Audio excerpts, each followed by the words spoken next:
వరుస దొంగతనాలకు పాల్పడే వారిపై పీడీ యాక్ట్ నమోదు చేసి జైలుకు పంపుతామని ఎస్పీ ధీరజ్ కునుపిల్లి హెచ్చరించారు. అన్నమయ్య జిల్లాలోని రాయచోటి, చిన్నబండెం ప్రాంతాల్లో జరిగిన 2 వేర్వేరు చోరీ కేసులను పోలీసులు ఛేదించారు. 2 నిందితులను అరెస్టు చేసినట్లు ఎస్పీ చెప్పారు. ఇక వారి నుంచి నగదు, 18 గ్రాముల బంగారం, స్కూటీ, మొబైల్ ఫోన్ను స్వాధీనం చేసుకున్నారు.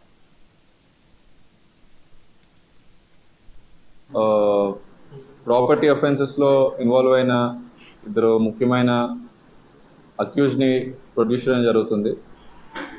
దీనిలో బాలాజీ అని చెప్పి 19 ఇయర్స్ అబ్బాయి.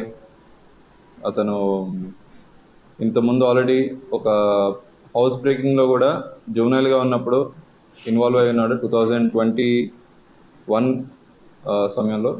మళ్ళీ ఇప్పుడు కూడా ప్రాపర్టీ అఫెన్సెస్ లో ఇన్వాల్వ్ అయ్యి చిన్నమండ్యం పిఎస్ లిమిట్స్ లో 18 grams gold chain and 12,000 cash కూడా ఈ 2 అక్యూజ్డ్ స్టీల్ చేయడం జరిగింది. రాయచోటి అప్డేట్ పిఎస్ లో కూడా సుమారు 2,18,000 క్యాష్ కూడా తీయడం జరిగిందండి.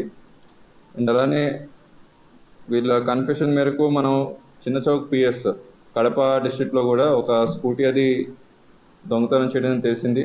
ఇవన్నీ ప్రాపర్టీ కూడా రికవర్ చేస్తున్నామండి. ఫస్ట్ కేసులో ఎంటైర్ ప్రాపర్టీ రికవర్ చేస్తాం. సెకండ్ రాయచోటి కేసులో 1,80,000 వరకు క్యాష్ రికవర్ చేయగలిగామండి. అవన్నీ కూడా ప్రొడ్యూస్ చేస్తున్నాము. అండ్ థర్డ్ కేసులో కూడా బైక్ అది రికవర్ చేస్తున్నాము. అది కన్సర్న్డ్ కడప స్టేషన్ కి అప్పచెప్పడం జరుగుతుంది.